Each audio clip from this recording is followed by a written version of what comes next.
Today you will learn about European colonialization, Industrial Revolution, and Napoleon. I'm Jonah de Geest, your narrator. To start out, let's talk about European colonialism. Colonialism is having political control over another land and using it economically. European countries had colonies all over the world, from America to Asia. They traded with these colonies. The colonies provided raw materials such as timber, furs, and precious metals, while the European countries used those materials to produce manufactured goods. Then they would ship the manufactured goods to the colonies. Now, let's fly to Europe to see a royal family during colonial times. New colonial stuff is great. It's from the Americas, did you know that? I'll let it be. They got stuff from America. Who are you even talking to? Like this log, darling. Look at this log, darling. That's a piece of bread you're eating. It's not bread, it's a log. I was told It's it's bread. higher than Bread. a log. Hello, darling. How are you this morning? Hello, Mama. I'm doing quite Could you well. take this somewhere else? I got you a present. Where did you get that money? With the royal family of Europe. Yeah, but that doesn't mean you get take my money. Shut up, darling. Don't touch it. I'll have your cake now. They're jewels from America. Thank you. What's with you in America? Ow. Basically, we got some beaver fur from America. And now I've got some boots with the fur. What the fur? With them apple buns. Where is my servant to find me? Oh, servants. Look at this family. I got the sugar from America. I don't care. They take it from a cane and they process it into this little... What's a cane? Can I have some? Yeah, I will get you some. What's a cane? Look. You haven't explained me what a cane is, woman. No, just look at this Stop. is sugar. What? We can sell this gun to Africa and make a lot of money off of it, darling. The whole point of colonialism for the Europeans was for money. By having these raw materials from the colonies, the Europeans made a lot of money selling their manufactured goods. We make money! Make it rain. Make it rain up in this house! During the time period of colonialism, the Europeans had an economic policy. Mercantilism, the idea that a country's economic strength depended on increasing its gold supply by exporting more goods than imported. They believed that by doing this, they would become richer and stronger. Mercantilism generated wealth for the European countries, which was very important for their economies. Breakfast depends on gold. Amen, brother! Colonialism caused European harbor cities to grow, and joint stock companies, or private trading companies that sold shares of stock to investors, were formed. It is like the modern-day stock market. People would buy a share from the company, and as the company made money, the people would too. This is not only to help aid the companies, but it also helped European economies. Would you like to buy a share of my company? I would love to. One European country would have different policies and practices than other European countries. Let's take a look at Spain. Psh, this is your captain speaking. We're on our way to Spain. Psh. We're the first to colonize, with Christopher Columbus and the discovery of the Americas. Christopher Columbus incontrò America. Si, ole. The natives were not so happy about this.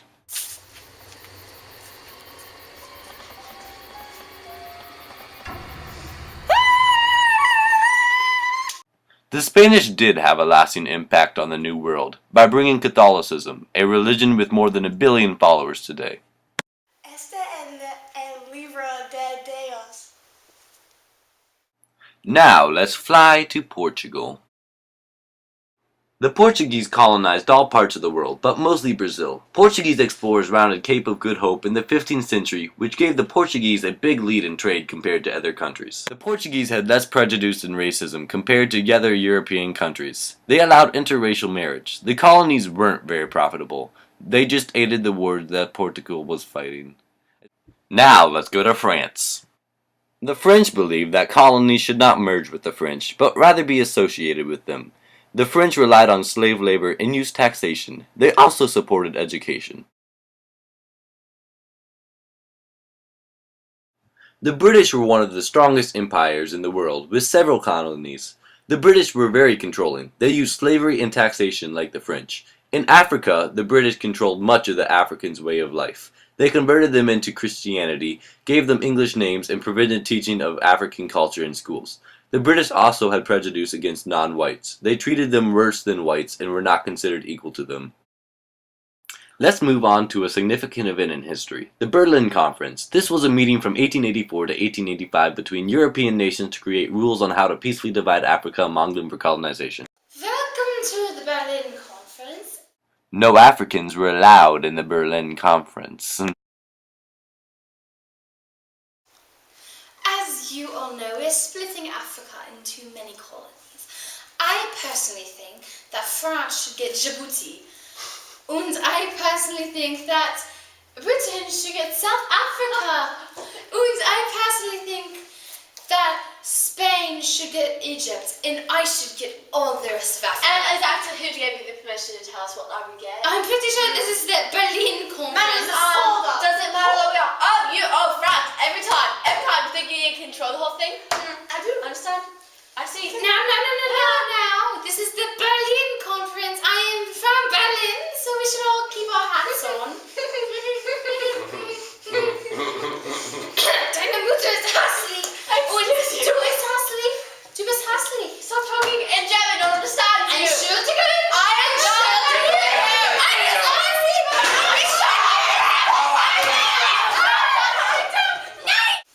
I am sorry about that outbreak of mine earlier, but it has been settled. Everybody has their own colonies now. Hooray! This is how the colonies were divided among the European countries. Colonialism had a huge impact on people politically, economically, and socially. The Europeans took over land without consent from Native Americans or Africans, whatever it was. The governments were undemocratic. The Europeans wanted control and order, and spent more money on police and military than more helpful things. Economically, colonies weren't that rich. It was more just about exporting raw materials to parent countries. They relied on a lot of labor in order to get the resources. In order to do this, they needed to get a lot of people for labor, which affected people's lives. Families were moved and dislocated when the Europeans came over. The clash of cultures also changed many people's lives. The Europeans also helped urbanize many of their colonies, building cities. Religious views changed for people when Christianity was introduced all around the world. Let's move on to the Industrial Revolution. Industrialization began in Britain with the British textile industry. New machines were produced to spin and weave wool and cotton. From this, a factory system grows, which is a system for producing products in mass quantities instead of having individual craftsmen. In the late 1700s, James Watt greatly improved the steam engines. Steam engines led to new coal and iron industries. Then, during the mid-1800s, Harry Bessemer developed a process to improve steel manufacturing. This directly led to the improving of transportation and communication in Britain, and a network of roads began to take shape. The Industrial Revolution spread to other countries after the 1850s. Some of these countries are Belgium, France, Germany, the United States, and eventually Japan. The United States became popular for introducing the assembly line. This was a system introduced by Henry Ford, which broke down complex tasks into individual small tasks. Let's check out a common factory with the factory girls. Life in the factory is so hard. Work faster. You guys, it's really crowded in here. We're gonna get in trouble if we talk louder. Don't talk. They'll whip me. You get. It's so hot in here. You're going to get fired, or worse, you're going to die. How would you die in a factory? Have you seen the conditions you're working? They beat my hand. I can't even work with this thing. Alright, I feel like I might be getting a little bit lightheaded here, guys. Me too, it's so hot. What if we get caught fanning you? I think we're in the clear. But really, I really think it's getting bad.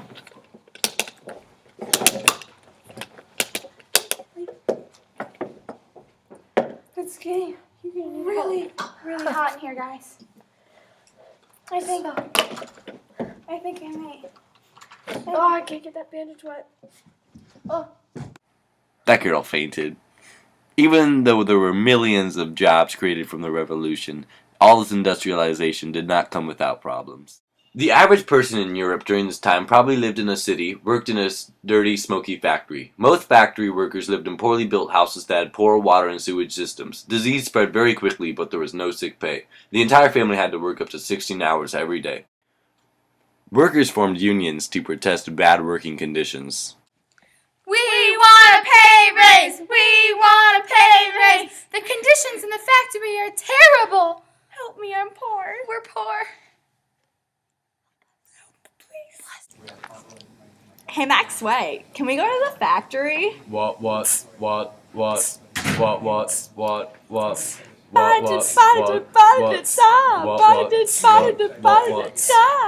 in a factory, only got 7 shillings in a week. Conditions are bad, hours are long, industrial revolution. I'm at a factory, only got 7 shillings in a week. Conditions are bad, hours are long, industrial revolution. Is that your grandma's cardigan? I'm poor. However, unions met harsh resistance from the government and factory owners. Eventually, through strikes and other methods and tactics, factory workers won shorter hours and better wages. By the early 1900s, factory conditions were improved and new regulations were put into place. Children were no longer required to work, and insurance started to be provided by factories. Also, new building codes were established, water and sewage was improved, and a police force was created. During the Revolution, philosophers studied the effects of revolution very deeply. A few ideas were created about how society should be. The first is socialism. Let's take a look at a socialist point of view. I personally think the government should own the land, the machines, and the factories. Eliminate poverty and just make the world a better place. The second idea was Marxism, an idea from Karl Marx. I think we should have public ownership of all land and production. However, Europe did not go down the path that Marx expected, and most workers never saw any need to overthrow capitalism. Well, I hope you learned something, because now you'll be learning about Napoleon Bonaparte. I am Napoleon! Napoleon Bonaparte was a French military and political leader who rose to power during the French Revolution and associated with many wars in Europe. In 1796, Napoleon commanded a French army that defeated the armies of Austria in a series of battles in Italy. In 1797, France and Austria signed the Treaty of Campo Formio. In the following year, 1798, the Directory offered Napoleon the chance to lead an invasion force to Britain. I'm offering you the chance to invade Britain.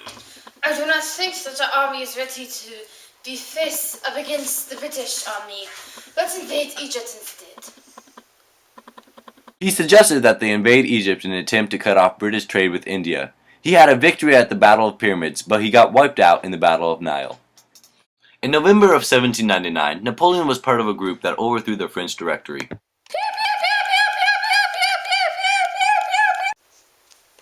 We're being overthrown.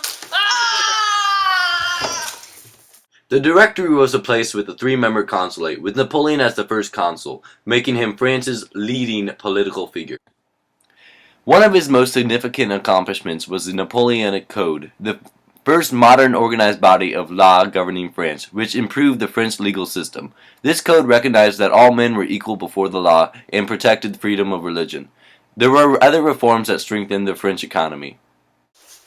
This is the Napoleon Code. I wrote it myself.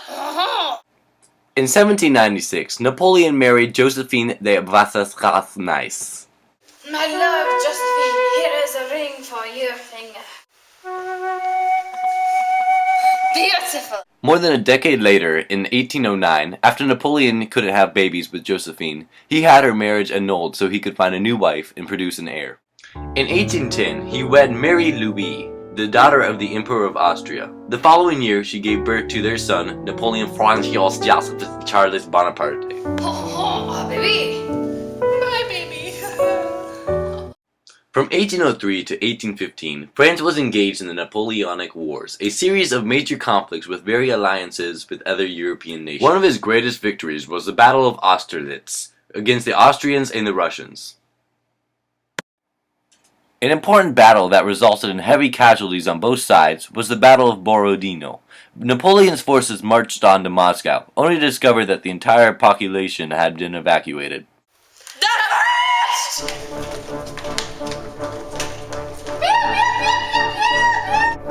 I am coming with my fires!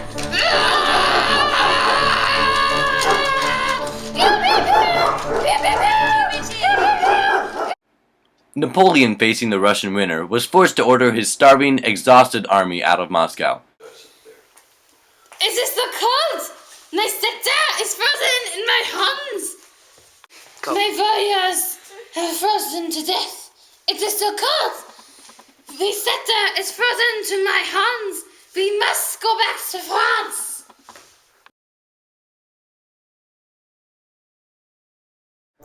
During this retreat, his army suffered continual harassment from the suddenly aggressive and merciless Russian army. Of Napoleon's 600,000 troops who began the campaign, only an estimated 100,000 made it out of it. The Battle of Leipzig, also known as the Battle of Nations, was fought in 1813. Napoleon's forces were defeated by a combination of Austrian, Prussian, Russian, and Swedish troops. Then he retreated to France, and in March 1814, the coalition forces captured Paris. On April 6, 1814, Napoleon was forced to give up the throne. He was exiled to Elba, a Mediterranean island. He was given power over the small island, while his wife and son went to Austria. He escaped exile and fought more battles, but the Battle of Waterloo on the 18th of June, 1815, was the battle that ended him.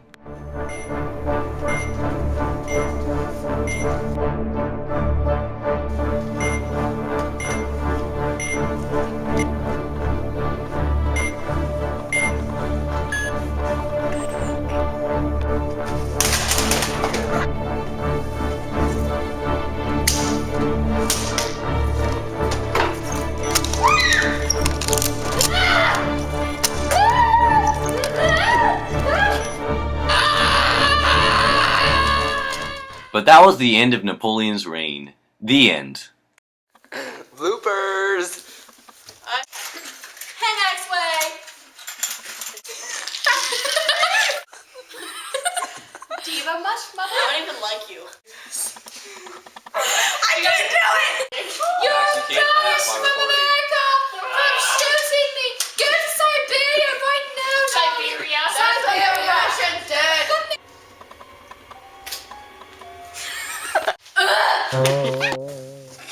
Shelby! Shelby! You can shoot stuff now. I want the entire cup now. Have you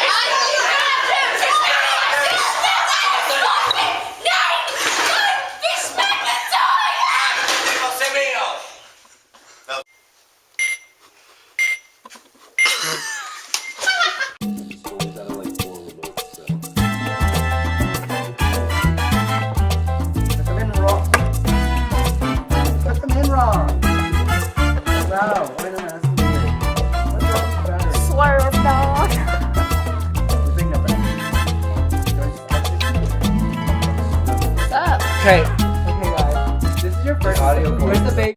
Touch that? Shelby.